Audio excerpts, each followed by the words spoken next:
You're always a requested guest. Even though you have your own podcast, people are like, "Oh, we want to hear Brian Barney. We want to hear." Well, they want to hear a conversation between us guys. I think is the deal. So no, it's awesome. Yeah, thanks for the invite. I really appreciate it. So we got Brian Barney and we got Scott Reekers. Got it right. Oh man, I nailed it. First try. I couldn't get it right twice. So we'll say one and done, right? You guys got a booth over here? We do. 7218. Working the Eastmans booth? Yep. Okay. We're actually, we did a little shift this year. We said, you know what? We record so many podcasts and we were trying to do a bunch of different stuff. We're like, we're going to do all podcasts this year. It's like, so we record like 20 something each time. So that was. When you're here? Yeah. Don't say that out loud. Sorry. We don't want them to know that we should do that. Between 4 or 5 podcasts. It isn't all for one, but we shoot for 5. Yeah. 5 or 6. Like 2 a day, I'm wore out. Okay, so we get 5 or 6 per title. Is that better? Yeah, much better. Quality over quantity. I think the first one we tried to get like a dozen or 14, and I forgot how to talk by the end. I get so worn out. Yeah. Like you have to think constantly throughout the day. Then you try to go to the show and walk around, and then you get more drained. And So we set this goal where we were going to have a podcast the first time, every hour and a half that we did it, because we came the first time and they said, just record some. Every hour. Yeah. So back then we were in, it was a retailer's booth and they just gave us some space. So next year, Brian and I are like, dude, we're going to be so ambitious. We're going to fill out like half the year. So I don't have to plan anything for hunting season. Because Brian and I have worked on how long? What we were just talking, 10 years now? Yeah, in the 10th year of the podcast. Gotcha. Yeah. Has it been that long? Mm-hmm. Yeah. Wow, Dang. time flies. Yeah, he just told me that this morning, and then I realized he's right, and I feel old. So We're all getting old. yeah. Man, 10 years. That's wild. Give us a quick rundown. What do you guys do at Eastman's? Yeah, so we've been partnered with Eastmans for years. So started off by writing in the magazines, and eventually they gave me a chance to write some staff articles in there. And so they asked me for a couple ideas for staff articles, and I think I sent them 30 the next day. And so I've been writing ever since for them. Brian's an overachiever. Yeah, so I've been writing for those guys, and then we started the podcast 10 years ago, Eastman's Elevated. So I've been running that. We have another podcast, Eastman's Bowhunting Journal. I do with Dan Baccar, Bowhunting specific. So that one's been a fun one. We're in our second year of that. And they've given me some opportunity to do some film work. So we put some films together, and I always thought I'd make the coolest films with the big adventures I go on, and then they turn on the camera and I forget how to talk, or you got to actually tell a story. That's condensed down. And so it's taken a while, but I'm really proud of some of the products we're putting out, some of the films we're putting out now, but it takes a while to get comfortable with the camera and things. So that's kind of what I do, is produce content for Eastman's. And then he's being way too modest. Okay, so here's the other side of the story. I wasn't there when this happened, but there's a different editor, but Brandon Mason, who's been on our team for years. They were both standing in front of this. We used to have this board where we put the magazine up. So this is a long time ago. And as they worked on it, you put it out and plan. And Brandon's like, wasn't he in the last magazine with a feature story? Picked it out. And did you pick out the individual or the animal? It was the individual, because we kept noticing this dude named Brian Barney is constantly sending us stories. Gotcha. And so that's how it turned into, that's why they requested, was because I think he was up to like 10 feature stories of trophy animals. And it was, so Brian's being modest, but it was his submissions and being this consistent killer over time. That's why they requested, hey, we really want you to write some staff articles. And then it turns into history you just told. So pat you on the back a little bit. Yeah, thanks. I need that every once in a while. What do you do full time? I'm our podcast lead, business development, help with a lot of our research side. So that's been what I've done the last 10 years. I'll help with some of the sales, kind of depending on situation. But podcasts eat up a lot of my time, as well as business development. It means I take new ideas and turn them into the things that we're doing. So if we've got something new at Eastman's, chances are my fingerprints were on it in the early phases to get it started and hand it off to somebody. And you live in Powell? Yep, I do. How do you feel about the new preference point or application fees? This is a non-resident stings pretty good. There are a few things I hate for non-residents. Number one, our price structure for antelope is terrible. Yeah, it's rough. It's rough for non-residents. And I talk to a lot of non-residents, and for guys that have been, if you're 10, 15 points deep in like for antelope, and you're going to end up like in $2,000 just for the tag, plus all the points, and now they're slapping on an application fee, man, I'm in that boat right now. Yeah. It's like trying to add that up. I'm like, oh, wow, that was an expensive tag after all that. I tease that Wyoming hates bow hunters and hates non-residents. We talk about it constantly. Yeah. At least once a podcast. Yeah. I'm like, man, I love Wyoming, but they hate non-residents. It feels like. And you want these states to take care of their residents, Yeah, you you know, do. Yeah, I and get have that. have those opportunities. So I understand. So I half jokingly say it, but yeah, every year Yeah. those words do come out of my mouth. And it's a frustrating deal because, you know, like doing what we do, we talk to a lot of people that call in, and they, you know, a lot of times people just want their idea affirmed that, hey, this is a good tag that I'm applying for. And so sometimes you're just coaching them that, yeah, you're making the right decision. They're looking at the exact same data. We are walking them through it. And so they want that, but then when they go to apply, especially, you know, the special is the one that's really expensive. But on the same end, I was talking to a couple of our outfitter partners, and, you know, looking at the data, the sheer number of people that dropped out of the special, that was the reason for it. Sure. It was an intent to get a bunch of the people at the top end out of the point pool. So I understand the logic, but do I like the bank account statement afterwards? Yeah. No, not a bit. We added up last night. We had dinner, and I was talking to Omar about it. We added up, so like if you pay an application fee, a point fee, the 2.5% fee on top of what you pay for processing, I think you're going to be into it like $330, $340 for 3 species, elk, deer, and antelope, if you applied and bought points, Yeah. which is a real stinger. Things are really changing. Like, we have to continue to adapt and evolve with them. But I remember the early 2000s and 2010s, like all the cool places I got to hunt for low points. So point creep is getting me in a lot of these states. But, you know, I just find different states. I find different units, different places to go. And then I run a rotation of units and states. So I've always got hunts coming up every single year. And deer and elk are really what I focus on. So I want to make sure that I've got those hunts every year. And for deer with a bow, I always want an early season and always want a late season, and I'm still able to do that, but it does hurt my feelings a bit, like some of these great places I've been able to hunt that I could get in for 2 points that now I'll never be able to hunt again, and they have like a special place in my heart. But we just have to continue to adapt, and you know, I can't go back to the 70s, to the good old days of mule deer, so this is the good old days for me. And so I just continue to work hard at it in the research and developing these units and these spots, and then, you know, able to find some pretty gosh dang good hunting. My freshman year of college, I went to school in St. George, which is right on the border, Arizona border. As a freshman, I could have bought over-the-counter archery tags for the strip. Trail. I never did. You never did? No, I went to school there for 2 years and never bought an over-the-counter archery tag for the strip. Did you know about the strip then? I mean, Like the I lure knew, and, like- I knew about it. Like, but like, I mean, just the weight of what that opportunity was. It only, you know, hindsight's 2020, right? You look back on that and you're like, oh man, what did I do? Yeah. But yeah. What do you do? You have a full-time job, right? So you know, I've been continuing to work in the outdoor industry, and now that takes up a bunch of my time, which is good in the way I want it. But I do have a small construction company that I've ran for 20 years.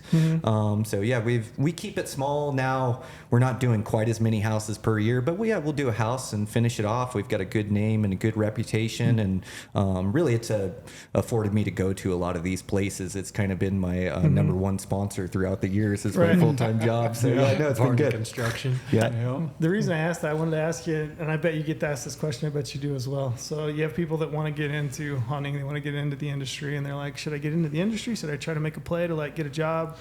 You know, whether it's, you know, Go Hunt or Eastmans or some other company, or should I try to find some means of providing a living for myself, financial freedom to go on some hunts and some free time? So like, what advice do you give people in that regard? Yeah, if you're somebody that really loves to hunt. Yeah, I think for somebody that really loves to hunt, there's more money to be made in different fields that can help sponsor these hunts and free up different time to go on them. You know, if it's your true passion and you work hard at it, like where there's a will, there's a way. I mean, we have Omar sitting here who's worked his way into the industry just for the sheer love of it, you know, and all of us guys. And so you can definitely make it, but it's not going to be an easy road. But if you're passionate about it and you get a job in that field and you really enjoy what you do, I think you could really go either direction. But the trades is a great way to go. You work hard, you make money, money. You're able to go on hunts, have time away to go on these things. And so it's worked really well for me. And then, just fortunate to be able to work my way, into the outdoor industry and be able to support myself and my family now from it, and still have my hands kind of in the construction company. And so it's just worked well for me to have my hands in a couple different baskets, Yeah, you mentioned earlier, like, got started, like, pitching stories to Eastmans and writing a bunch. Like, what it is about writing and, like, helping people that you enjoy, that you keep doing it, and now obviously doing podcasts for 10 years. Like, what is that enjoyment what is the for you? motivation? Yeah. So I think I really like solving the puzzle of, like, public land, do-it-yourself hunting, and I overthink everything about it, and so I'm just taking my experience and sharing it with other guys. But I love going to all these different places, having these wild adventures. I love chasing these critters, and so for me, it was like sharing this information. Like, I have all this information in my head that I've learned throughout the years, and kind of sharing that with other guys and helping them with their journey. And so I think the fun is really in doing it, and just being able to share that with guys throughout the years. I love the written word, the writing, where I can really think of my word choice, and I can really think of how I want to phrase these articles, or how I want it to read, and then I can read back through it and make sure that information comes through. And the whole time, I'm building my competition as well, as I'm sharing all these secrets or all this information I've gained throughout the years. But I'm also evolving and learning and continuing to up my game, And so I kind of feel like I can share this information, and it doesn't affect my hunting. And even though I know it kind of does, I'm building my competition and, teaching these guys. But I do like sharing the information. I like seeing guys be successful, and I think there's still great opportunity out there. And so just trying to share that information I've learned. Mm-hmm. Do you think... I feel the same. And I know you guys are in a very similar business to us. I mean, helping people try to draw tags, get permits, tips, tricks, get into the field, be more successful. But then you look across harvest statistics across the West, and they generally don't fluctuate a ton. It's really difficult, right? It's really difficult. Yeah, it's so tough that you can put the information out there, and only the guys that take it, use it, put in the work are going to be successful. I'll use this as a little fun fact. Have you guys looked at the Wyoming general tag sales? Yeah. Mm-hmm. They're going down. Sure. For mule deer. Mm-hmm. I haven't deep dived on elk. I'm a mule deer guy. Okay. Good. Well, there's a few of us. Your priorities right. Yes. Well, we're up on time. Joe's gonna leave. Wrap it up. It's been fun. I'm out. But I think we're seeing 10 years we can have this conversation again to see if my hypothesis is right. Number one, we're watching a mass exodus at the top end of the baby boomers leaving hunting. So there's that. So there's that statistic. So I think that is there. They're not even casually buying tags just to be sitting and looking at someplace that a deer might just come out. I don't think they're doing that. I also think that we've got, where people are saying they're seeing more people in the field, but Region G and H are at the lowest number of non-resident tags that they are at. I've talked to the biologist, and I know the way they count. Like, I've got some questions, okay? Like, I've got some questions on the way they count people, but what I do think is up is the number of days in the field. Sure. Because our equipment's just better. I mean, look at the stuff that we've got. So it's more comfortable to be there for longer. And then people are also willing to burn a lot more vacation time. Like, circling back to what you guys said, I grew up in Southwest Wyoming. There are coal miners. There are trona miners. They work 14 days a month. And so, and on top of that, they only have to burn about 40 hours of the PTO to get 3 weeks straight in the field during archery season. Right. I knew many that did that. So, like what you did, but they built it into a system where they had the consistent paycheck and they could get the overtime as well. So, like back in the 90s, they're making $90,000 a year working in a mine, and they're getting, so they can, but back then, lots of people did not apply out of state. A lot of people had the dream of, I'll go apply and do it once. Now it's like, okay, how do I have a strategy to do multiple hunts a year?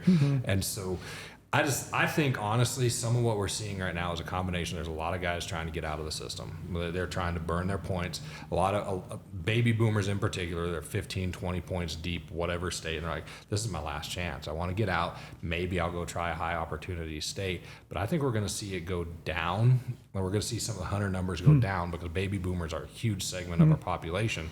But the millennials and Z are large, and we're the ones entering our prime, and we can spend more time in the field. Yeah. So that correlates back to the success percentage. I don't think the success percentage is going to change. Yeah. So the conservation side becomes really important to make sure we have the same number of deer on the hill. How much fluctuation do you think in Wyoming specifically was due to like the 2022-3 winter, especially in those two regions? Do you think that people didn't apply, dropped off, bought points because of the potential that doesn't exist maybe like it did 10 years ago?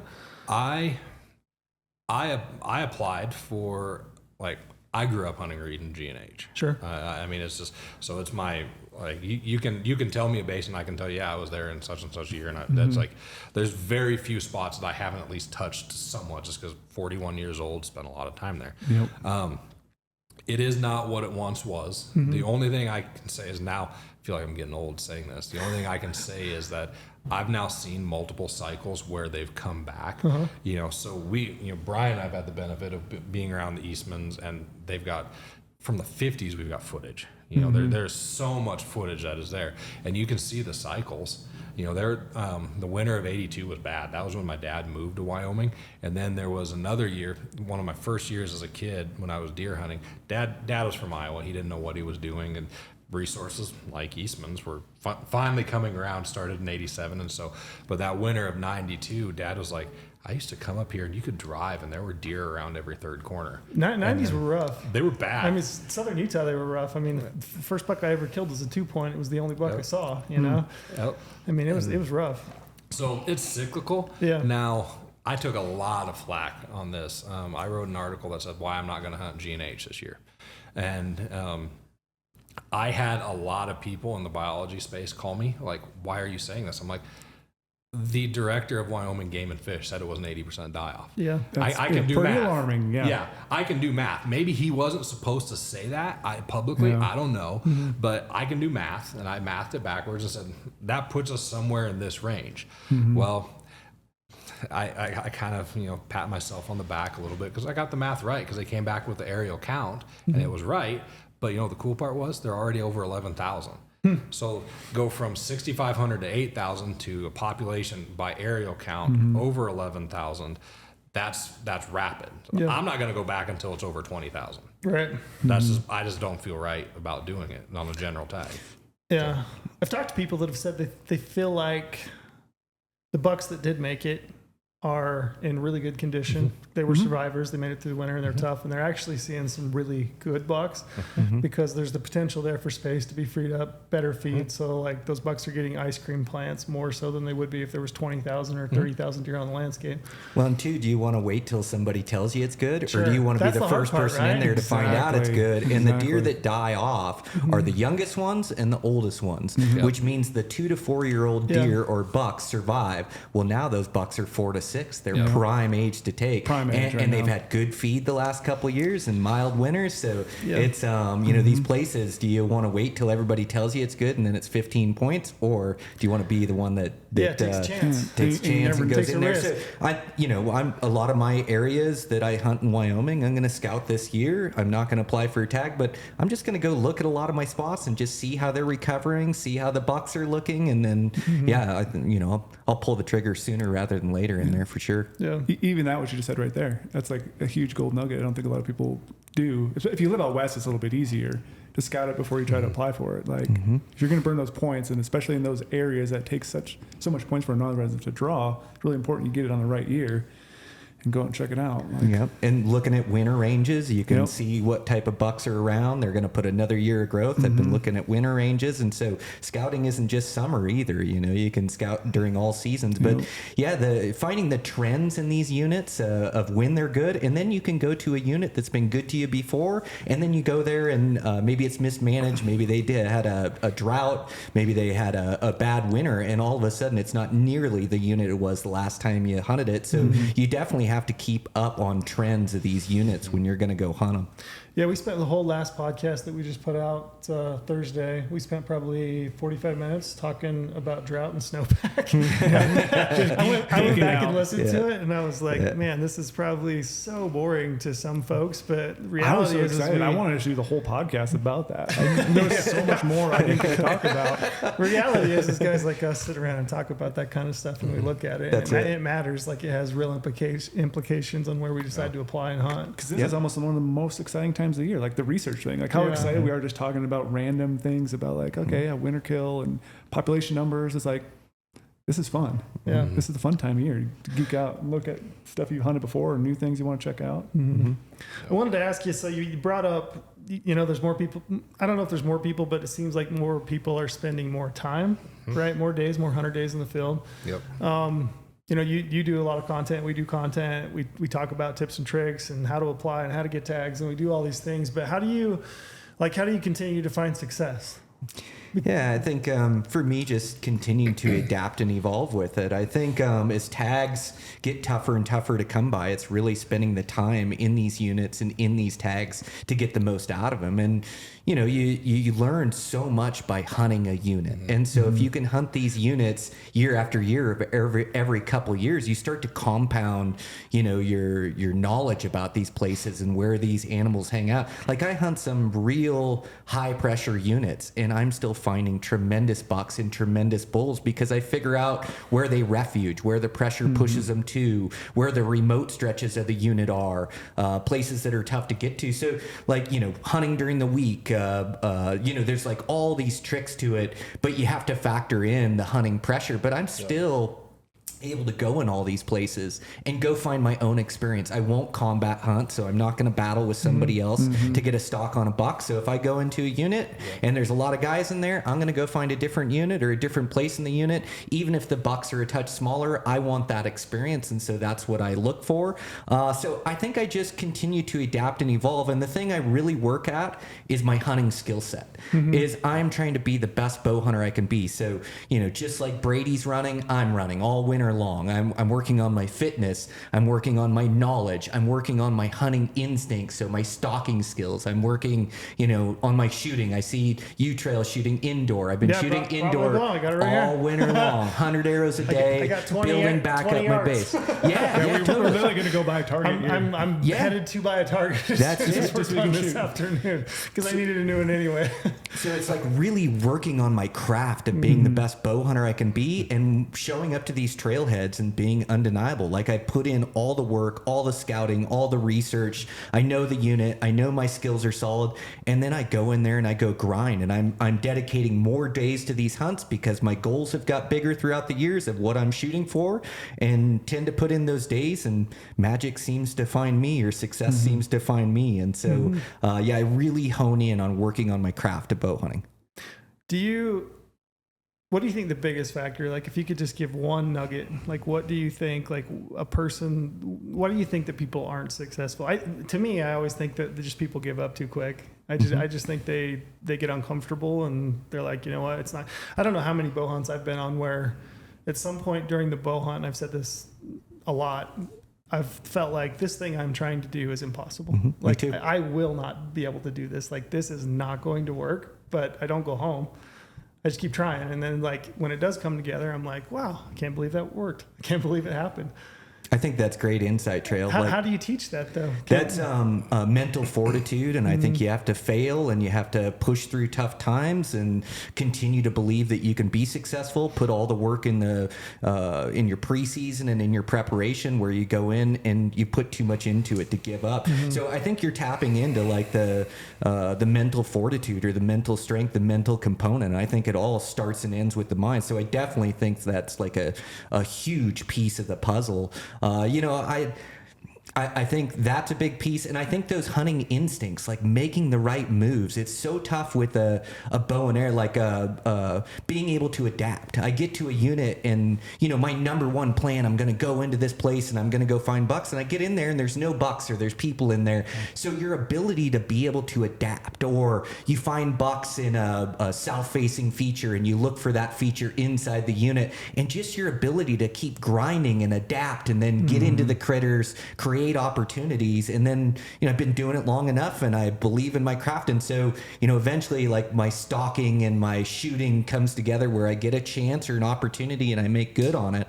And so, if there is one thing, I think it is working on your craft. I would agree with you that the mental fortitude is so important, but those hunting instincts, developing those through experience really dictates the decisions you make, dictates like being successful when you do get an opportunity. You find a big buck or a big bull, like, I've got a bunch of animals under my belt. Like I know what works and what doesn't. So for me, it isn't quite black and white, but I know what a high percentage chance and a low percentage chance, when to go all in, when not to. And so, once you start to build that confidence, I start to believe in my system and know kind of what's right and wrong for my style of bow hunting. Yeah.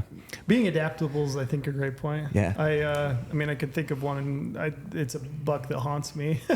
Like a legit 200-inch typical, and saw him twice ever. And I would go to the same knolls and I would look for that buck day in, day out. I hunted him, I don't know how many, the whole bow hunt, and never put eyes on him. He was just low country, cedar, sage, never put eyes on him. And one day I glassed all morning till like 11:30, pulled off the knob, hiked down, got to my truck, ran into two guys that had a broke down four-wheeler. And I started talking to them and I said, I could throw your four-wheeler in my truck and give you a ride to the highway. And they were like, oh, what are you hunting? I said, I'm hunting deer. And they're like, oh man, we saw a giant this morning. And I was like, really? And he's like, yeah, with some video. Pulls his video out. It's the buck I've been looking for. Like those guys were literally less than a half mile from me, just looking into a different drainage. And like I got stuck in, this is where I've seen that buck. I'm going to find that buck. And I just wasn't adaptable. Like I just wasn't moving as much as I should be, trying different spots, looking to, different knolls, different drainages. I knew he was in the general area, but I just got stuck on like, this is how this is going to play out. In my mind, I'd convince myself, like, this is how this is going to work. And, if I just put in the time, he's going to be there. It's going to work out like I think. And, I don't know where that buck, I think that buck died of old age. Like nobody killed that buck. I'll show you a picture later. Just an absolute giant. But it still haunts me. Well, for every one we kill, there's a handful that get away. Do you have a buck or a bull? Either of you? I've got a, well, it's been on a film, so I can talk about him. I think he was a 210 non-typical. Yeah. I found him in the high country in the summer, and I went back Labor Day weekend, and I found him again. But he hadn't stripped yet, but he was, you can see antler, the look where it's getting close. And so we went in and I never found him during rifle season. We spent a full week up there. And I wasn't gonna have time to come back. So we ended up killing he's a big 3x3 that I'd seen that summer, and I killed him. And we, it was one of the llama hunts that we did, but I never found that, big non-typical again. I don't think he died that winter. But he definitely didn't come back. Drought really changed the habitat the next year, so it spread the deer out. That's another great point. That people go back to the same spots year in, year out, and they don't really take into account like what the landscape is giving you. I think things change. Drought, water years, snowpack. So, but we found other big deer. I never found him again. So that's one. There's another one I've got he ended up being 191 and 6/8 once after he dried, but he's beautiful typical. He had one little extra point on him. But I didn't kill him. A guy that I ended up becoming friends with did kill him. I watched him all of August. I found him in September. He was not in a good spot to go in with my bow, so I just left him alone. That's so hard. It was, well, it would have been forcing the issue. I would have had to come in right on top of him in cliff bands, and whereas I knew I could be set up above those cliff bands on opening morning of rifle and kill him.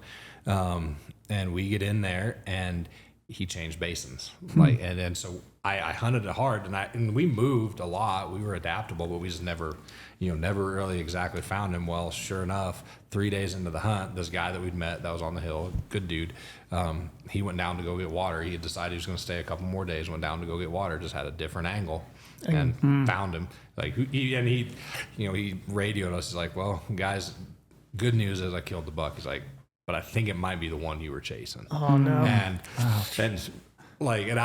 But he didn't owe me anything. I literally met him on the mountain. Sure. So it's one of those, I can't be mad at him, but it was. Yeah, it was 190 inch typical. Yeah, wow. So You ever miss a big buck or bull? Oh God, how many? Yeah, every way from Sunday. Yeah. I've messed up encounters and stalks, and they'll break your heart for sure. Even just last season, they'll break my heart. I ended up killing a couple nice bucks, a good early season, good late season buck that I'm really proud of. But yeah, that early season, I had another buck I was chasing for 5-6 days that just ended up staying in the buck brush and staying in there and tightening up his program. But he jumped my string at 56. He was in his bed. I snuck in with the cameraman. It was a long stock in and around him. He had he's a 3x4 frame, and then he had 2 cheaters on his fronts inside that Palmation, like the G4. Just a great buck, like 190s, big frame on him. And I had him in his bed, snuck into 56, and I whispered to my cameraman with my mouth, and I said, okay, we're going to shoot him right here, Yeah. And he said something back to me, like, where's he at, or something. He couldn't see him through the branches. And I looked back down, and then that buck's staring right up at me. Oh. So he was in his bed looking away, and then now he's staring at me. We had a 5-minute stare off. I didn't move a muscle, and then he started to escape, and he started to go, and I had a range on him, able to draw back. We were able to get him in frame, and I've got the video on my phone. I'll show you. Pull, and execute, and that arrow leaves my bow, and he is out of the way by the time that arrow gets there, missed behind his butt. Completely by the gone. time he rolls. Yeah, completely missed, and just a heartbreaker. I'd been hunting him for 5 days or something. Ouch. And so he ended up disappearing in the buck brush, and never got another chance at him. And eventually I had to make the tough decision that I got to move. Like, I'm not going to be able to kill this deer, and ended up killing a great, really old 3-point that scored really good, really heavy, really happy with him. But yeah, that one broke my heart, like so many over the years. So yeah, I've definitely messed up encounters. Any mistake you can make bow hunting, I've made it. What's the most common reason that you think you've missed? Common reason nowadays, or back in the day? Back in the day, maybe both. And how do you? Back in the day, I think excitement level and adrenaline, and I was a good shot on targets, but transitioning to being a good shot on animals is a different beast. And I think nowadays when I missed, it's like details. It's like, oh, I didn't see that branch, or oh, that buck jumped my string, or I had a range on him and he took a couple steps. It's all in those little details now, as I have my execution pretty well dialed. But nowadays they seem to fall to my arrow more so than not. You can always have a buck move out of the way of the string, and I can always miss one too. But back in the day, I think it was excitement. Now I think it's in the details. Yeah, all the little things. Yeah, I like factoring for wind drift, being able to lean into the wind a little bit, and maybe I didn't lean in far enough. So nowadays I think the devil's in the details. But yeah, back in the day, I think it was excitement. Like, I thought for a while I had an adrenaline problem, that I got more adrenaline than everybody else because I couldn't calm down and make the shots consistently. So it's taken years to kind of hone that and harness that. But yeah, now I feel real confident when I get a chance at him that my arrow is going to hit its mark as long as he waits on the arrow. Do you still get buck fever? Yeah, I think so. Yeah, I still get excited. I think I'm able, it's less of a car crash nowadays. I'm able to keep keep cognizant thoughts. I'm able to keep present in that moment. I'm able to breathe deep where I'm not shaken so much. And then I've executed 10,000 shots throughout the year. It's like, it's for me, it's like walking to shoot my bow and to shoot an accurate arrow. So I try to stay present in that moment. But yeah, I still get super excited for sure. I think I'm just able to control it better. Do you have specific thought process? Do you have exercises that you do to help you that you go to? Do you do breathing exercises? Are you like mindful in that moment to like, I need to do this to control myself? Yep. Deep breaths for sure. Slowing down. Try to take some deep breaths and slow my heart rate down a little bit. And then I just try to stay focused on the task at hand, of like getting that shot on that animal. And I stay present in my execution. So similar to like what Joel Turner teaches, like I execute like a back tension shot where I pull on that critter and execute a good shot. So I know if I execute a good shot, he's going to die. And I just came to the point where I had missed enough animals or had messed up enough. It's like, I'm not going to shoot unless I'm going to hit that animal. And so it's almost like a mindset. That's hard to do. It is. There's a lot of self-control involved in that. Yep. And I've just realized too that you have more time than you think, and that I don't need to blow up this encounter for a long bomb or a long shot I can just continue to play the game. Keeping the element of surprise is huge for me. But yeah, I think just a few breaths, staying present in my shot, like talking myself through my shot seems to really help. And then practicing a lot of high pressure moments, whether it's shooting in front of people or shooting with buddies and then shooting 3D and then eventually shooting at animals. I've been able to transition my good shooting on targets to good shooting on animals where I execute my very best shot on these animals. And it's worked well for me throughout the years. Yeah. Yeah, I mean, I've had to come up with, breathing. So like, I've got to get my breath under control. So I've gone to, like, if I can see a shot developing, I've had to register it. And hey, I need to take like in and out 3 or 4 real deep breaths, slow my heart rate down, try to collect my thoughts. And you got an adrenaline problem like me. Oh, I've got a bad one. Very bad. Yeah, I think the more encounters you get too, the more comfortable you get. And so if I can get some hunts under my belt, like I hunt Hawaii and I'll usually hunt that in July and August, get chances at axis deer and mouflon and kind of get that adrenaline up. I always have an antelope hunt. I love chasing them with my bow. And so I get some close encounters, or that first big muley of the year tends to get me going. But then I'm just hunting. Then I'm making plays, and it comes easier that way, like having those encounters where you don't put all this pressure on this one encounter. So by the time muley season and elk season get here, I'm pretty comfortable being inside bow range and executing shots. And so I think that helps as well. Yeah. That was one thing I wanted to touch on. Like, how important do you guys think it is to hunt other species? Like, obviously we all love to hunt mule deer and elk, but like to hunt other animals to prepare for those other situations, like get better at killing by hunting other animals. Like, I think a lot of people don't do that in a lot of sense. You want an honest confession? All right, so confession. I've kind of become a whitetail nut. And part of it is there's a lot of opportunity with whitetails. And in our region, there's actually a lot of opportunities for it. And so one of the things that's been fun about doing this with whitetails is that because you have them in front of you and there's so many animals that come in front of you, you have the opportunity to get behind the gun and you sit and you breathe and you have time, and it forces you to learn patience, because the way, especially whitetails in the rut, the way they're working on a field or they're coming in and out really quick, you have to get very good at calming your nerves, because you might have 10 shot opportunities, but they're 2 seconds. And so you have to be able to do it really fast, and you have to be able to keep your nerves together, because you can get really excited real quick. Because like with a mule deer, you may only get one chance. Yeah. But with a whitetail buck, he might come onto that field 10 different times at 10 different points, and you just can't lose your mind, because it's fast. You don't have like where a mule deer's just standing there, sniffing the wind, moving slow out of the trees where you get lots of opportunity there.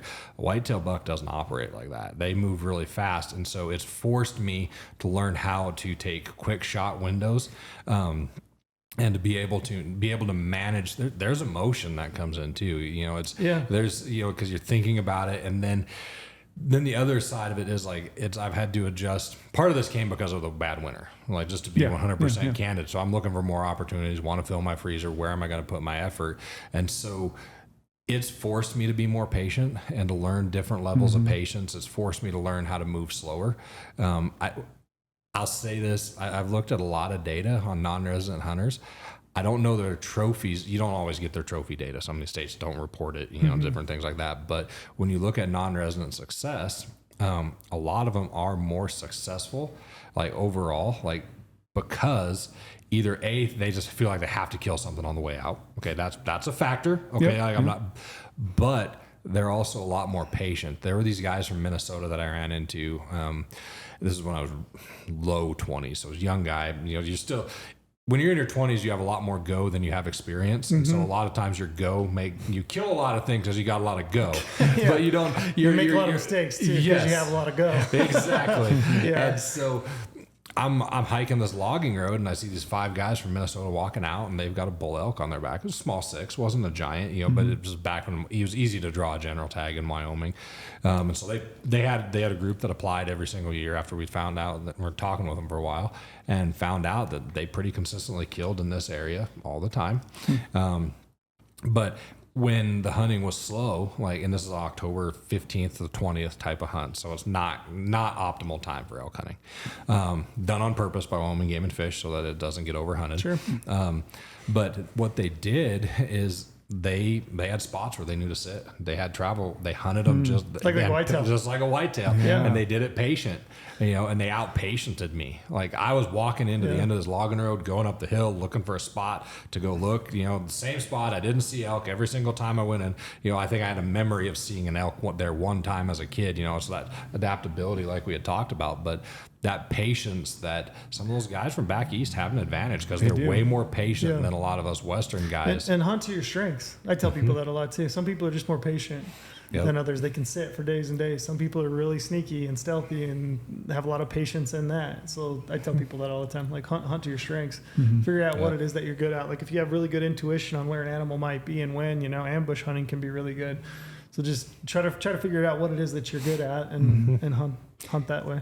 Yeah, I think bow hunting different species and different environments sharpens my skill set in different ways and makes me a great overall bow hunter. And the way I learned to be a good bow hunter was to get a lot of experience. And so stalking white-tailed does in the river bottom, antelope's a great way. Like, you know, you may get, you know, 2 or 3 stalks during the whole mule deer season, but I can get 2 or 3 stalks on antelope a day, and they're really sharp in that open terrain. So it made me better at stalking. And so for me, experience is a great teacher, the best teacher. And so I'm trying to take on as many bow hunts as I can fit in my calendar, and fitting those high opportunity hunts. Like some of these places I hunt mule deer, they might not get the biggest there. They're prairie mule deer, and a big mature 5, 6, 7-year-old deer is 160 inches.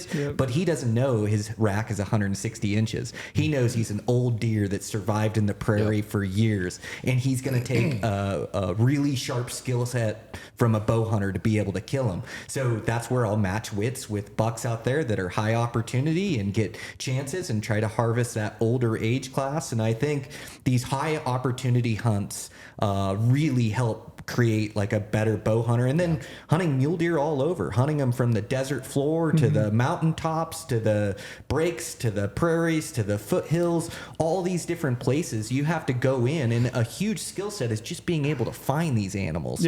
So if I can dissect these units, if I can figure out where these animals are residing, be able to pick them up, create opportunities, I can then carry that skill set into my next hunt or into the one after that. And like spring bear, like Brady loves to hunt spring bear and is a huge fan of bear hunting, as am I. Now, bear hunting, they can smell 7 times what a bloodhound can. And a bloodhound can track somebody that was kidnapped out of the scent that comes out the vent of their car when it's driving down the road. So a bear can smell it. Like if you get busted, it was probably the wind with a bear. So it's made me really good at dissecting mountain winds, thermals, and directionals, having this higher understanding of a wind. And where does that come into play? When I'm trying to kill a 7x7 bull, or when I'm trying to kill a 190-inch buck that I found. Now I have this higher understanding of the wind. And so like hunting these different species in these different environments, they sharpen your skills just to make you a better overall bow hunter. So it kind of goes back to like what we started talking about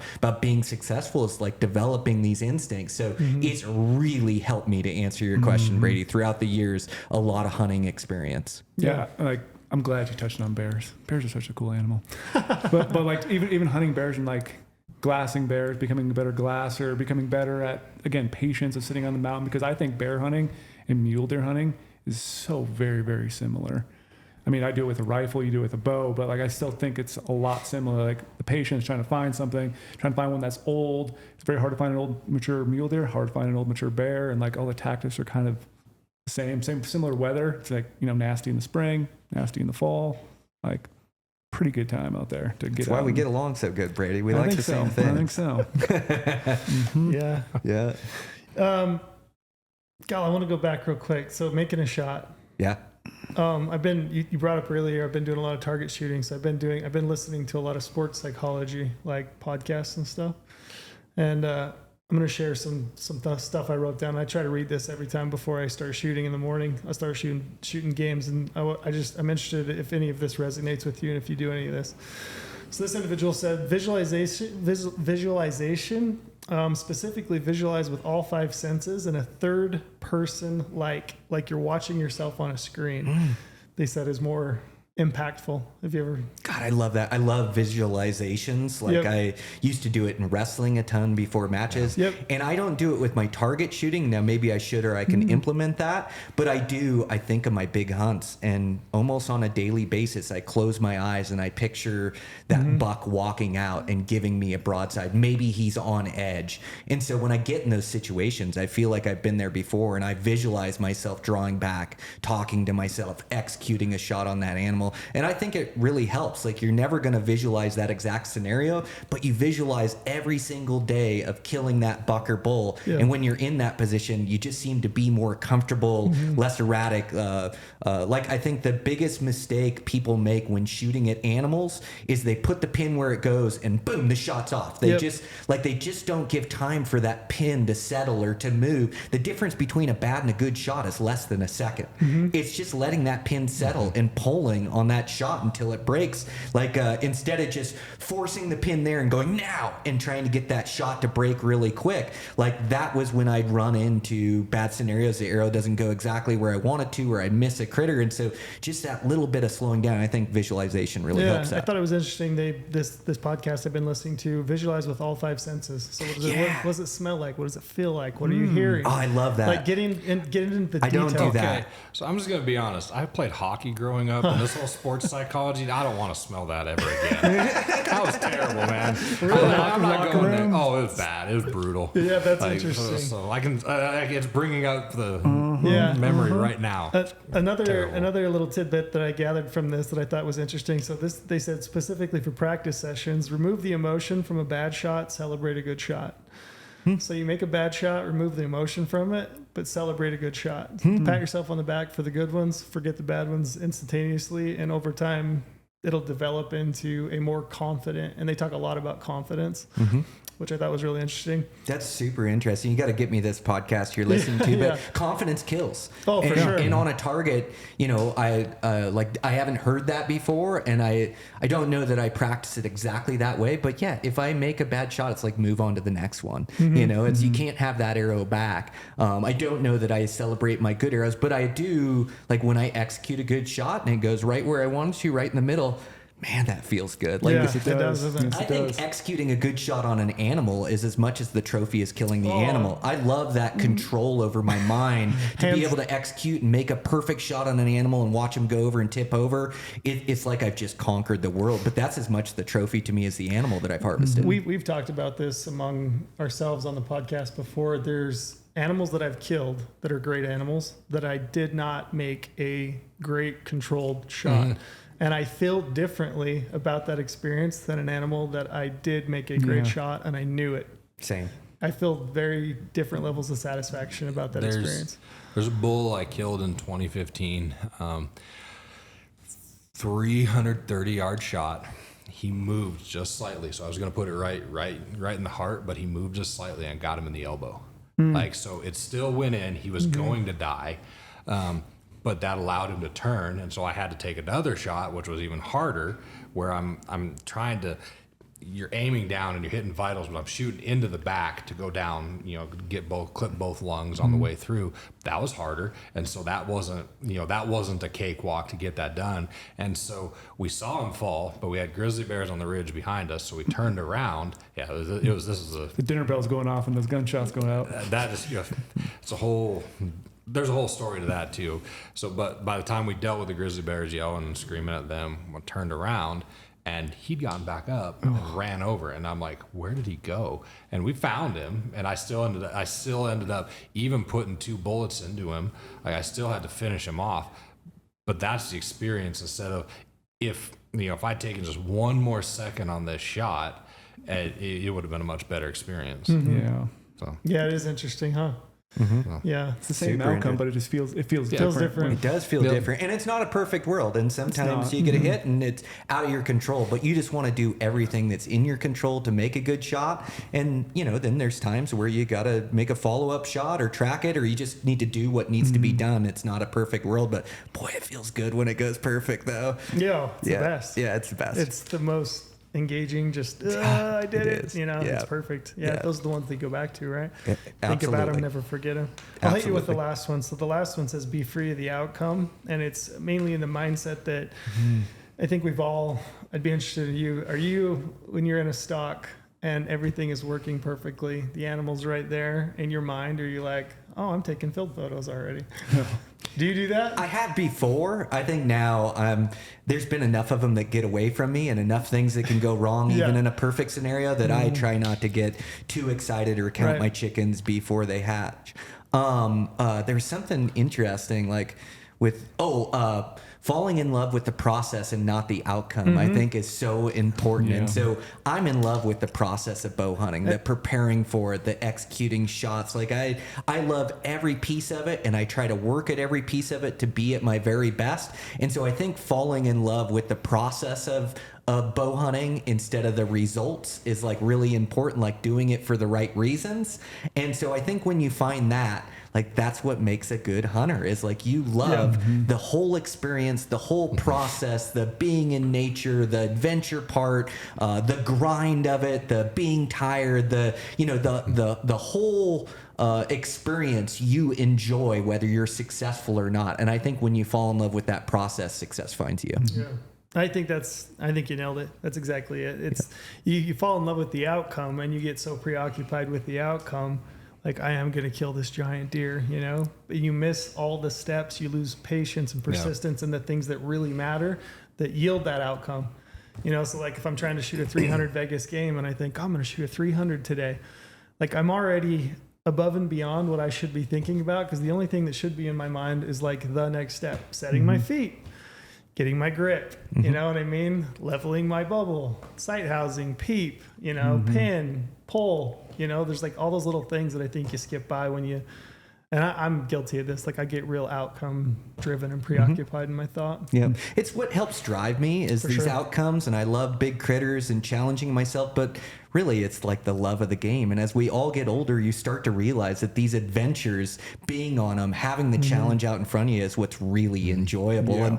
And now that I've harvested quite a few animals, like I don't need to kill one to prove to myself or prove to anybody else I'm a good bow. So like I just try to immerse myself in that experience and just enjoy it fully. Like I don't have to work. I've got 10 days free. My family's taken care of. Like all I have is to be immersed in this hunt, trying to kill this deer, the challenge of it, trying to put on the miles, trying to find him. And I think that's what I really love about it. Yeah. Can I, people would be upset if I didn't ask you. I wanted to talk to you about bow and arrow setup. What are you shooting?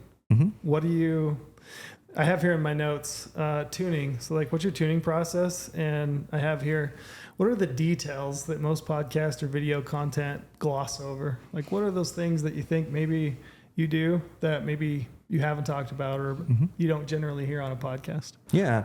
So I think it's just putting in the time and gaining the knowledge with these bows. I think it can be a bit of a black magic. So I think the deeper you dive down the rabbit hole and the more you learn, the more you problem solve with these bows, the better you're going to be. So just knowing my weapon inside and out, similar to you with a bow, similar to you and your rifle, you know everything about it. And that's the same way with the bow. And so I'm shooting the Lift X, pretty standard setup, fall away release. I've got a black gold Ascent element, which is a 5-pin mover. I like to have the multi-pins, and then I use my bottom pin as a mover. Seems to work really well for me. The tuning process for me, I really take my time nowadays. And so, I get that bow, and I guess just to walk through it, like I want to find the center between the two cams, where I'm going to tie in my knocking point, so I really try to find the center, because if you have it a little high or a little low, you're getting more force out of one of those cams or the other.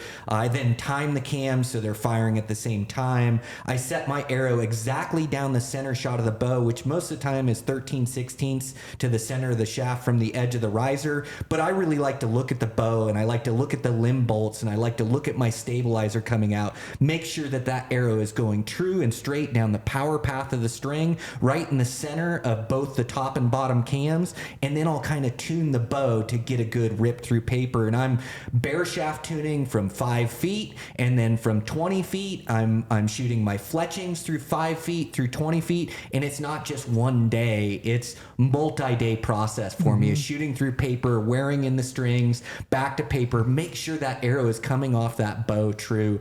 I think for me, the thing that makes me good at archery is I'm willing to progress as an archer, and to do that, to make changes in my form, is really difficult. When you make changes in your form, you get a little bit worse, and then you improve, and you get better than you were before. But it's tough to get worse. For sure. It's tough to have something that doesn't feel familiar. And so even this, I've been shooting a bow for 20 some years and shoot one really accurately. This year I'm working with my grip a little bit. Yeah, just me too. scooted my grip over just a little bit, and touching my fingers to the front end of that bow, and I'm getting more of a consistent shot, and I'm seeing it in my scores and in my paper. And it's such a minor tweak to my grip, and I had a good grip before, but I'm willing to make these changes to be a better archer than I was last season.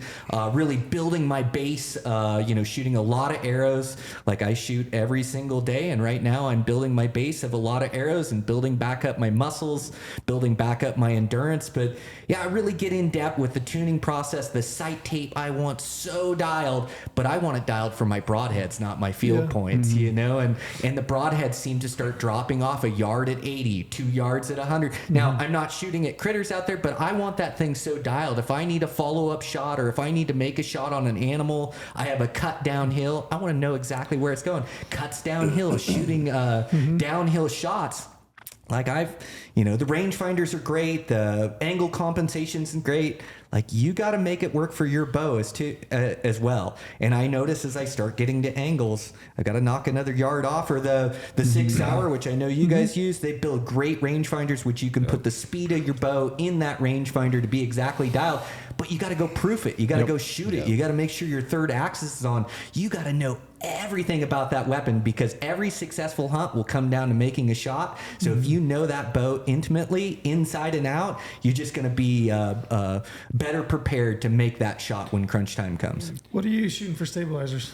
Lengths? So I'm shooting the Cutter stabilizers, which is great. It's Earl Stroll came up with these stabilizers a few years ago. They're carbon fiber. They're really strong. So I shoot a 15 out front, and I shoot a 12 out back of my sidebar. I shoot more weight than most guys. I shoot 10 ounces in the back. I shoot 6 ounces in the front. So I'm adding a pound to this bow, but it's just like every hunt comes down to making a shot. And I want that pin float to be small out there. And it's like the more weight you add, the slower your aim gets and the smaller your aim gets. So I shoot more weight than most guys, but it's really balanced well on my bow when I draw back. And also carrying my bow, it doesn't pull front or back. It's really well balanced in and through there. So, Earl wanted to send me a 20-inch stabilizer. I said, don't even put that thing in my head, because 15 and 12 is max for me. Yep. And I know a longer stabilizer is going to hold better, but I found my max of what I can stalk with, what I can hunt with, what's going to hold good, what has a good reaction to the bow. So I probably shoot more weight than most guys.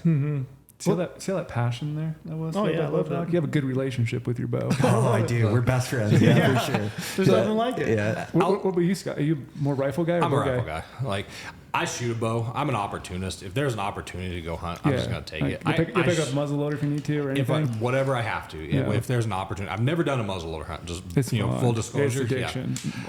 I want to, but the way our season structure and the way we plan hunts, the way we film hunts, and I end up on a lot of those. Rifle is what I end up on, and I really enjoy it. The biggest game changer in the last while has been how easy it is to get a suppressor. Now it has changed the game. I'll use this as an example. I've got a Savage 110 carbon barrel, and I've got a Banish 30 from Silencer Central on it.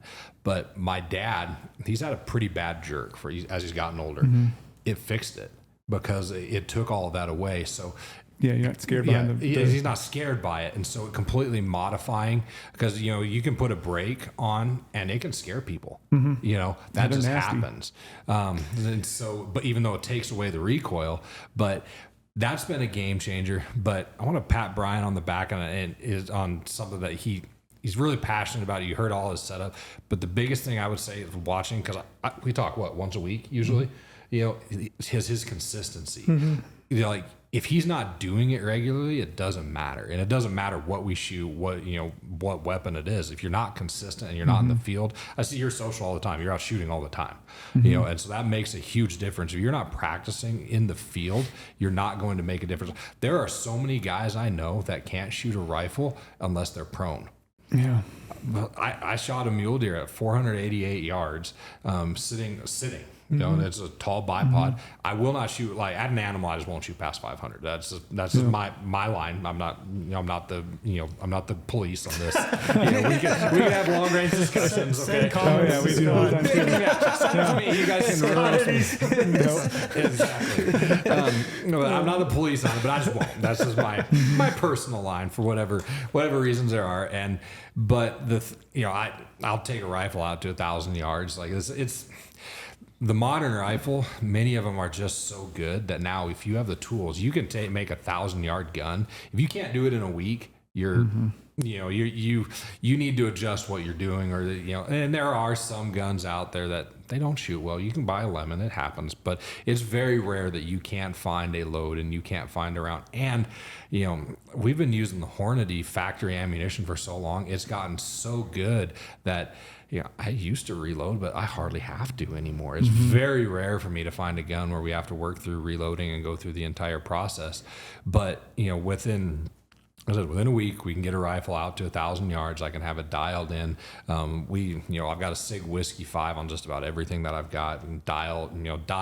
I still use the dial. I have not been converted to the BDX. Part of it is I always feel so gray reading regulations on, is this legal or is it not? Yeah, the same way. And I'm like, I don't want to get beat up on that deal, So anyway, so that's kind of how that works for me but the consistency, and Brian's one of the most consistent humans, whether it's on anything, whether it's spending time with family, whether it's practicing with his bow, whether I know on Tuesday mornings I am getting an email somewhere in the morning before 10 o'clock that he has his podcast ready. Like every Tuesday morning it happens. It's consistency in all facets of life that makes him good at what he does. And that allows him, being consistent allows him to make those little things. Sure, you can get into the minutia, but if you're not shooting your bow or you're not shooting your rifle on a regular basis, you may as well not be doing it. Or you better be shooting, like with a rifle, don't take anything further than 200 if you're not practicing. That's just simple reality. Yeah. The further out, the harder the math is on making a good shot. I see you guys putting in the work.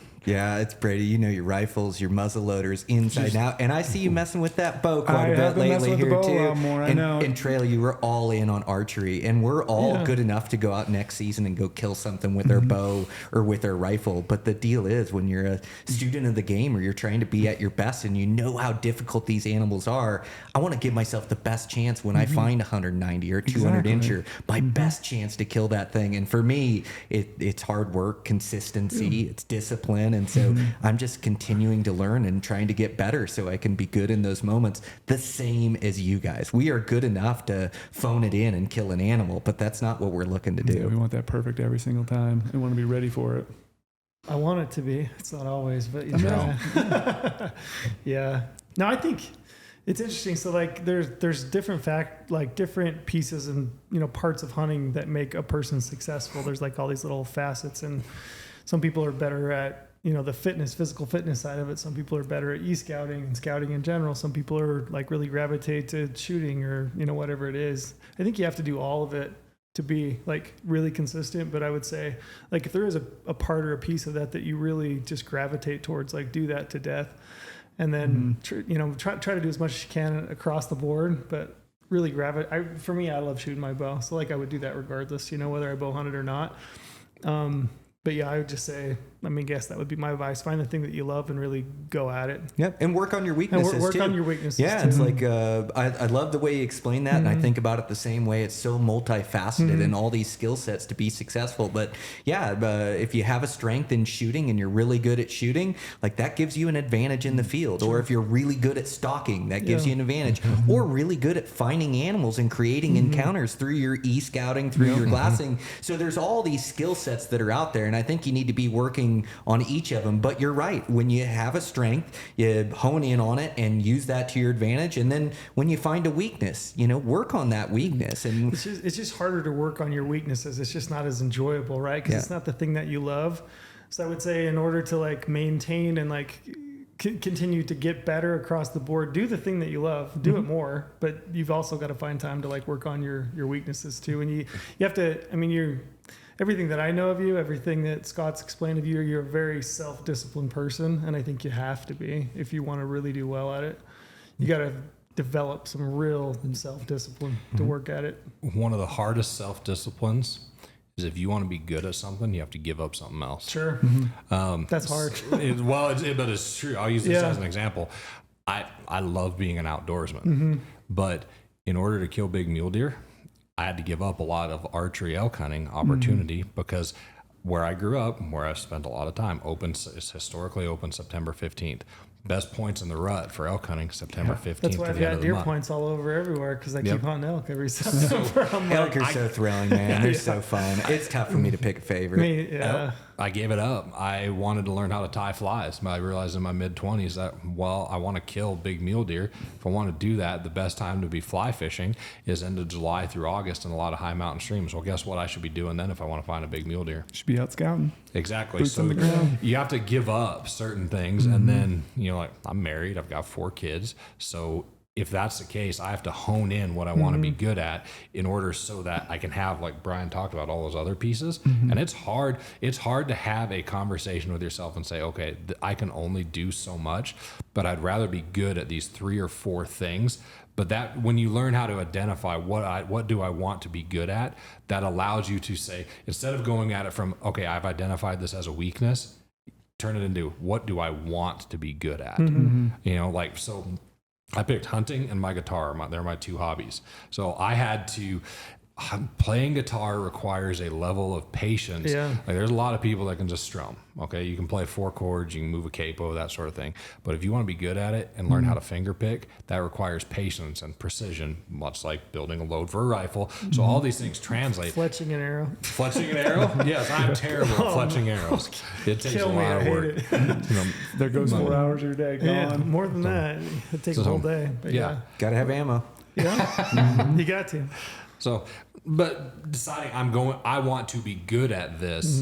And, and so if I want to be good at this, understand there's room for growth. I don't like to call them weaknesses all the time. I say, I want to be good at That's this. something that I'm, like, cause it flips it in your brain. Yeah, mindset. And so I want to be good at such and such skill. And it's, you only have so much time, life dictates that. And, I've said this before, at the end of the day, it's going to matter a lot more that my boys are coming with me hunting. And, my girls are starting to already, but my boys come with me some. But the experiences that we're going to have together and memories with Dad, I want to translate all those skills, but I want to actually be good at it, not learning it at the same time they are.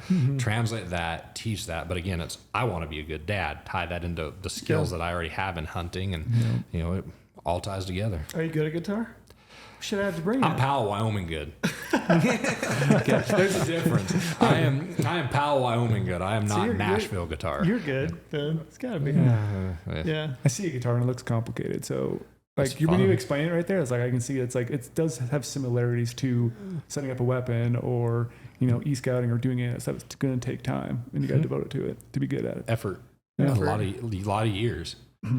Yeah. Once you see the pattern in something, you can see it in everything, and it always has similarities. So if you want to be good at bow hunting, if you want to be good at business, if you want to be good at construction, if you like it, it takes like the same dedication to it and discipline. But yeah, you can be good at anything if you set your mind to it, and there's enough information out there nowadays. So if you want to be a good hunter, like, the opportunity is out there. The bucks and bulls of our dreams still exist out there. You can still go find your own experience, your own adventure. It's just real difficult, and you're not going to get good at it in a day, a week, a month, a year. This is like a lifelong journey. And, all of us guys sitting in this room have been working at it for 20 years to get to where we're at, or longer, to try to build these skill sets to show up at a trailhead and expect to be successful on a giant deer or on a giant bull. And it doesn't always come together. But I think that commitment level and continuing to put in the work, like, eventually you get to where you want to go. Yep. You expect it. Yeah. And you have the backing to expect it, the confidence. That's right. Yep. Yeah. I have some rapid fire questions. Do you have other questions? No, I was going to ask if we're going to do the rapid fire. Yeah. Yet. Do you guys want some rapid fire questions? Yeah, definitely. Okay. Some of these are really good, by the way. I got a little tease earlier. Just going to put that out there. Toughest animal to hunt for each of you? To bow hunt, to rifle hunt? I've hunted some really tough animals and really challenging, but pound for pound, day in, day out, an old mule deer just is the toughest animal to harvest for me. And they're the ones that make me question my sanity, but also I get the most enjoyment out of. But a big mule deer, and he acts different than a 3-year-old mule deer, a 4-year-old mule. I'm talking like a 7, 8, 9-year-old mule deer. Man, pound for pound, those things are crafty, and they've evolved thousands of years from avoiding mountain lions, which are way sneakier than I am. They give me the most challenge, and then I do everything right, and he jumps the string, So like, they'll break your heart as well. But yeah, I'd say pound for pound, a mule deer. Old mule agree? deer. I agree. Old mature buck. Okay, sometimes I'm making everybody mad. Elk are stupid. Like, Scott, you heard it. You're just a bunch of noisy fat boys. Yes, exactly. I've been saying this for years. Like, now, but not a giant. Like, there's some true giants that are mind blowing. Okay, I'll make the argument. You got to beat all the cows' eyes as well. You have all these eyeballs with these herd dynamics trying to kill a big bull too. Yeah, so I'm with you. We could have a little debate here, because I know of a bull. I brought it up last time on the podcast. This bull was a 380 bull, probably a 7, 8-year-old bull. I think it took another 4 years for somebody to kill that bull. And the only way they killed that bull is they killed him on the sportsman's tag year-round season after the season dates. But nobody could find and kill that bull. I would make the argument that they're actually smarter because they're larger, they're easier to see, and they're vocal, and yet nobody could kill that bull. Mic drop. What rolls around in the mud? Pigs and elk. Okay. No, but I agree with you. An old bow hunting, that's been my experience. A big mature mule deer is so hard to kill. So hard. So hard. Did you like that one? I like that one. Mm-hmm. All right. Fixed or mechanical broadheads, or favorite caliber? Yeah, mechanical. I like the damage they do. So they're just more forgiving. They're more forgiving in flight, which it's all about accuracy and where you hit. You hit the vitals and they die, and if you don't, you got a 10% chance to get them. Mm-hmm. But the deal is with an expandable, it does more damage. So if you hit the edge of the vitals, if you miss the vitals, if that buck moves forward and you get them where it's not in the vitals, you're making a bigger cut, doing more damage, better opportunity to recover that animal. So for me, I've been using mechanicals for the last 15, 20 years on every species, from elk to moose to mule deer to bears so I just like the damage an expandable does, and I like the flight characteristics, as I think it's more accurate. And so for me, it's expandable all the way. Accuracy over penetration? I like both. I like both too. Yeah. I shoot a really short draw length, 26 and a half, 70 pounds. I have no problem getting pass-throughs on elk with expandables. Okay. So I don't really worry about the penetration so much. I mean, I'm not going to shoot a 2.5-inch expandable or something that's made like a whitetail fury or something like that on an elk. I'm definitely going to shoot a smaller size expandable that gets good penetration. But yeah, I get plenty of penetration. And, I think if you're talking a pass through with a fixed blade, or if you're talking just an entrance with an expandable, I'll take just that entrance with an expandable. In the right spot. in the right spot for sure. I concur. Favorite caliber? Till a few years ago, I would have said 30 caliber. Oh man, you and Brady get along great. But hold on, we're about to break up, Brady. Yes. I have fallen in love with a 6.5 PRC. Yeah. So that the whole package, not just not just the caliber, but the cartridge. I've fallen in love with it, and for a variety of reasons, I'm going to try it on an elk at some point. But I'm not gonna.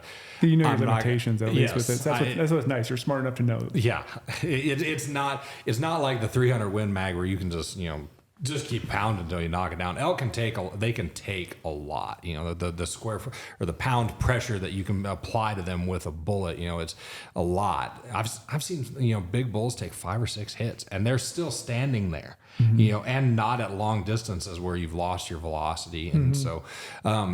I used to make the argument a lot that with, you can get the bullet weight up with 30 caliber. However, I'll explain my evolution. I had a rifle that I was still working through some different things. It wasn't a shooter, just to be candid. Very rare for there to be one that wasn't a shooter. So Todd Helms, our editor, he came to me and he's like, well, I've got this 7 mag. It's dialed, take it. So I brought it out to the range and he gave me the card and that had all the dial up information. And so got it. And, I'm like, okay, confident in this gun. It felt really, the model was exactly the same as my 300 too. So I was able to take it with me and it felt exactly the same.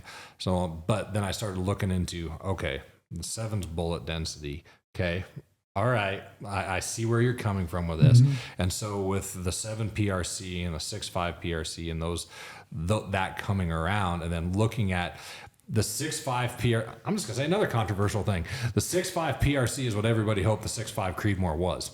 I would agree with that. But so once you actually put that horsepower behind the 6.5, I love it. And I've shot it along. Like I've got a 1,000-yard rifle with it.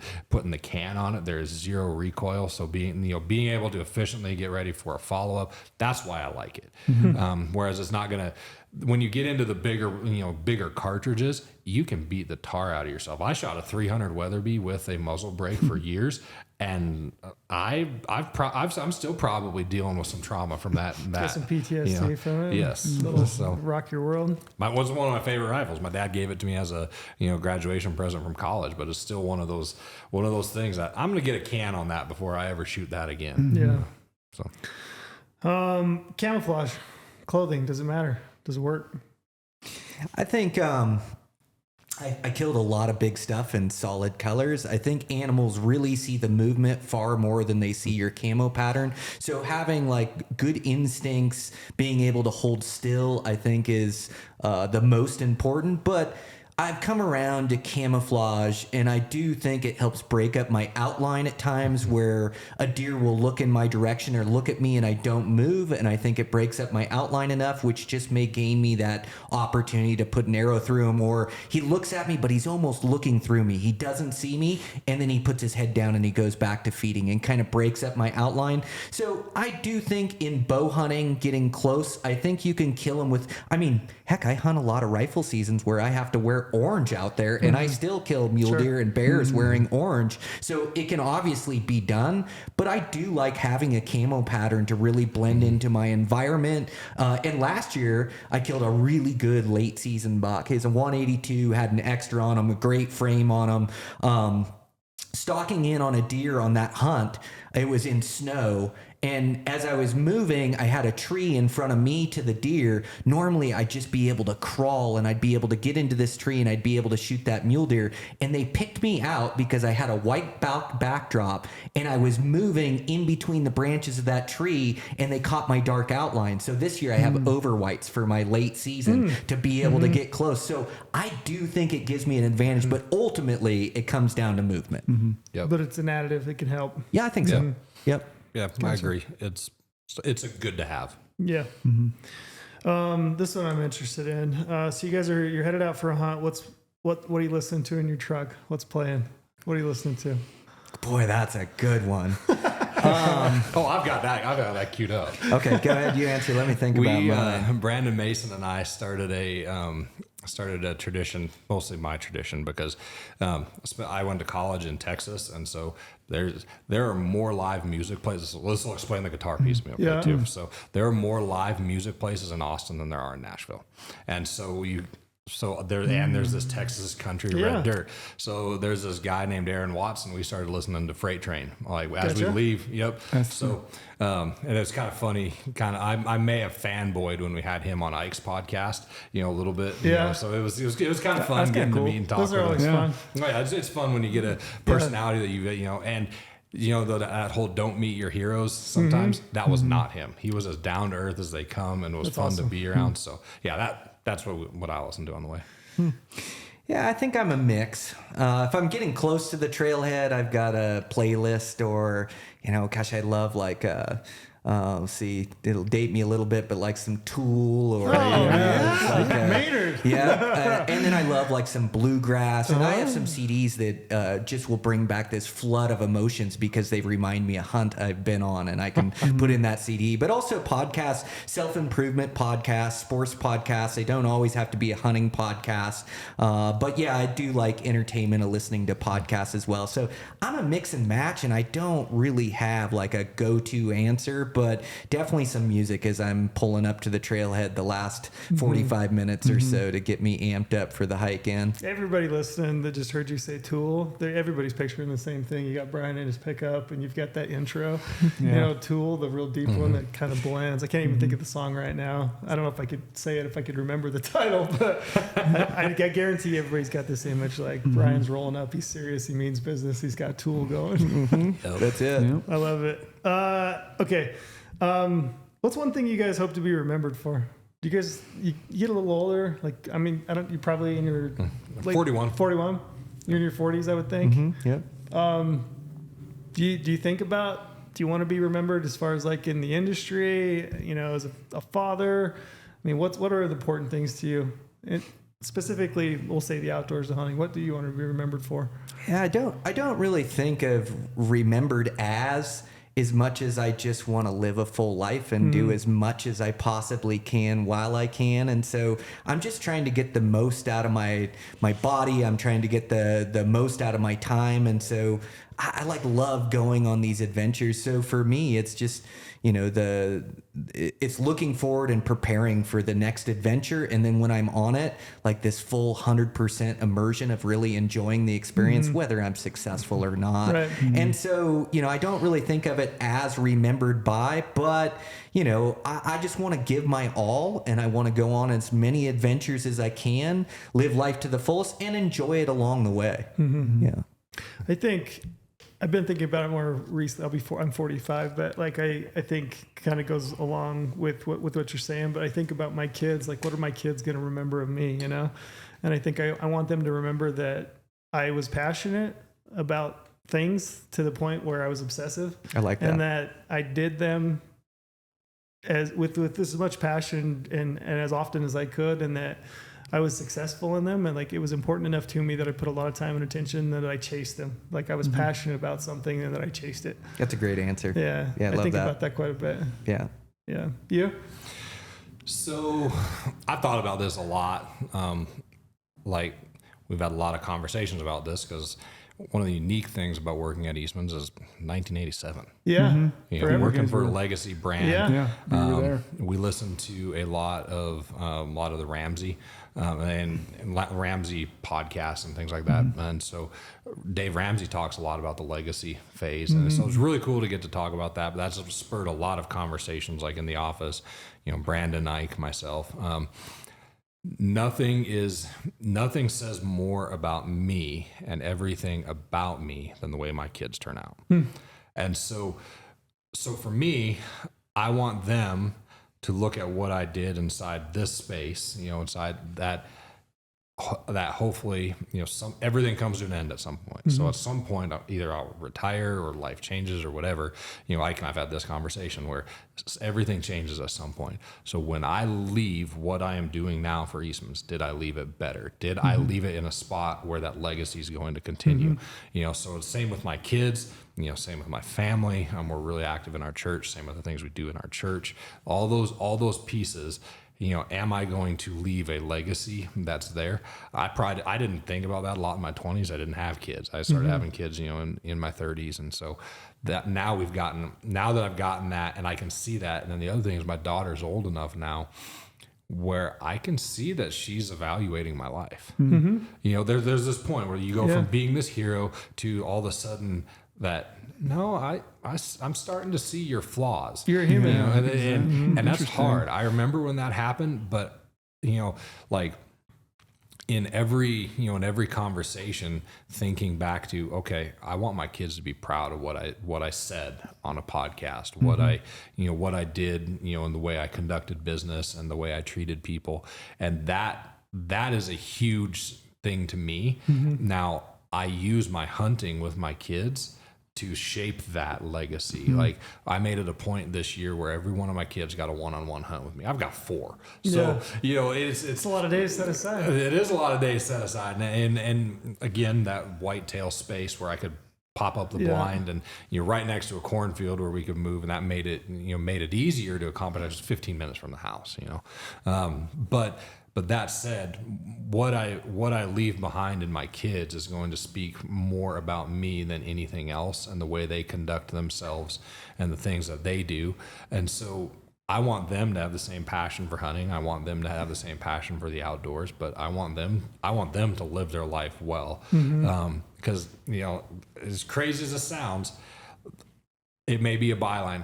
And at my funeral, and he loved to hunt mule deer, moving on. You think about it, like it's true. Yeah, so if I can leave a legacy here and, help conservation, that's one of the reasons, we're at an event like this. Those are all positive things. But who I leave behind is far more important than, than anything else. Yeah.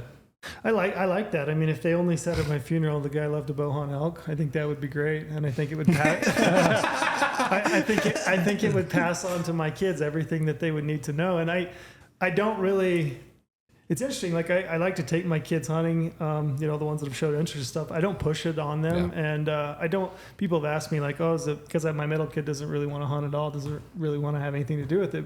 And people have asked me, does that bother you? And to be honest, it doesn't really bother me. I want to have something in my life that I feel so deeply that I chase, and I don't care what it is for them in that same regard, whatever it might be. I just hope that I've modeled that. And I hope that they find something, whatever it might be. And if it's hunting, that's awesome. If it's something else, great, but just like go all in on it.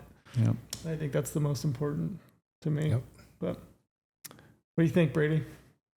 Those are solid answers. It's like I rehearsed it. Yeah, solid answers. I appreciate you guys coming on. That was really fun. We've had you for an hour and a half now, I guess, hour and 40 minutes. Yeah, we better cut you loose and let you get back to the booth. I enjoyed that one a lot. I always enjoy talking to you guys. The problem with these types of podcasts is like they come and go in an hour, and I feel like I could sit and talk for 3 or 4. I know. And yeah, likewise. Yeah, I really appreciate it. Nuggets. Yeah, definitely respect everything you guys are doing and love your passion for the game. And I appreciate the invite, being able to come up, chop it up for an hour and a half.